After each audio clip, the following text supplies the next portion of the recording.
If you're a teacher, a nursery practitioner, a leader, anyone working in education who gives absolutely everything to the job, who says yes when every part of you means no, who lies awake replaying the day, the conversations from your classroom, your rooms, the staff room, and generally cannot remember the last time you felt like yourself, then I want you to keep watching because I was you and I didn't notice what state I was in.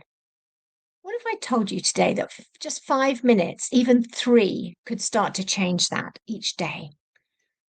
I'm not suggesting a career change, not therapy, not another thing on your to do list, but a journal.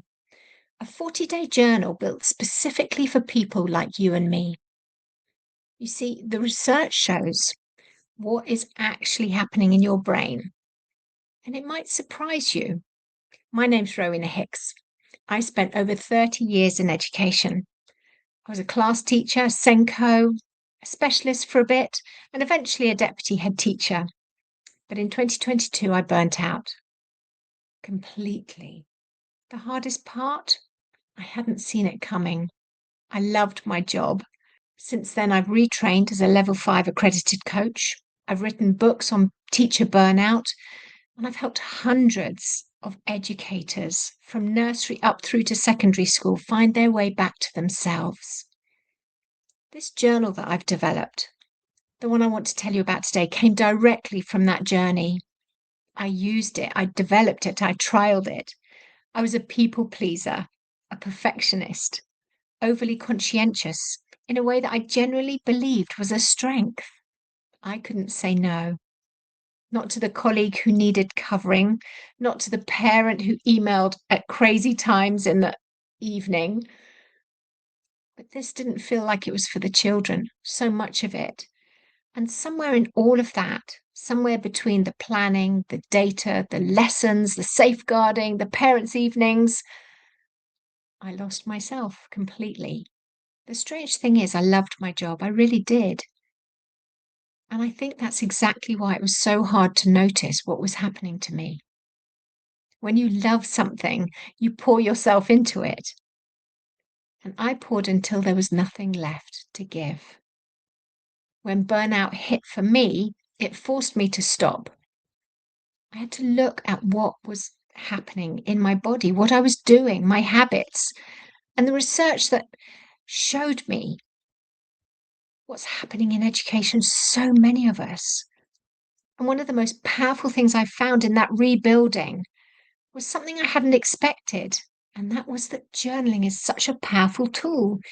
It made me pause for 2, 3, 4 minutes, even 5, morning and evening, seeing my patterns, my habits, starting to choose myself again. I know some of you are thinking, that sounds lovely, Rowena, but I haven't got time for journaling. I haven't got time for anything else. And I do hear that. I really do. But let me share what the evidence actually says. Because research consistently shows that regular reflective journaling reduces cortisol, and that's our stress hormone, and it improves emotional regulation. Studies have found it leads to fewer sick days, better sleep, and significantly better decision making. Research from Harvard Business School found that people who reflect on their experiences and reflect regularly actually learn more and perform better than those who just keep pushing forward. And closer to home, the 2025 Education Support, the Teacher Wellbeing Index, found that 76% of UK teachers reported feeling stressed, and 78% are experiencing symptoms of poor mental health because of their work. That's not a few of us struggling, is it? That's most of the profession. And statistics are similar in nurseries and in higher education. And it tells me something that we're doing currently, the way we're pushing through is not working. I'm going to suggest 5 minutes maximum. Morning and evening isn't a luxury. It's what makes everything else possible. And why 40 days? It's a very specific number, isn't it?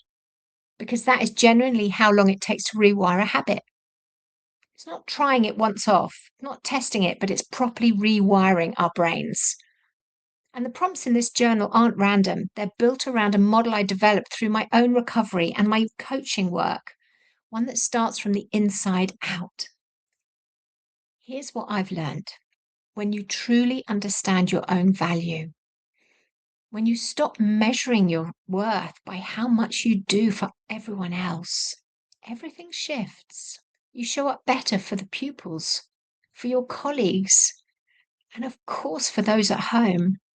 You make better decisions. You become the leader, the practitioner, the person you actually want to be.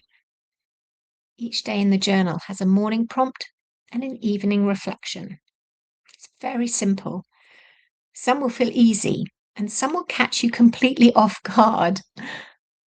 Both of those responses are telling you something. And that's important. Be curious. So, what actually happens when you stick with this for 40 days? I'm going to suggest you start to notice your patterns before they take you under. You'll get better at saying no without the guilt spiral that usually follows. You'll start to find yourself again. Not just the professional version you put on every morning, but yourself. A teacher who completed the 40 days told me it was like the first time in years she'd felt like herself. And another said they'd actually finally recognized their negative thinking. And for the first time, they felt like they had the tools to stop it. I hear this again and again. Not dramatic transformations overnight, but small, steady shifts that add up to something you start to really notice. You'll start to sleep better.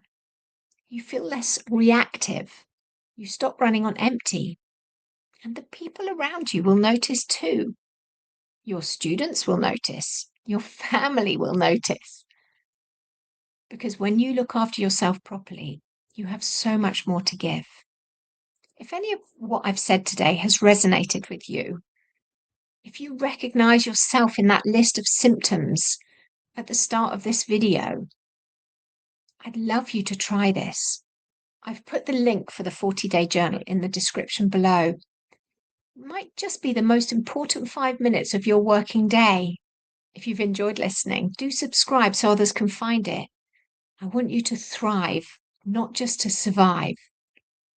In life, in work, in everything you do. Take care.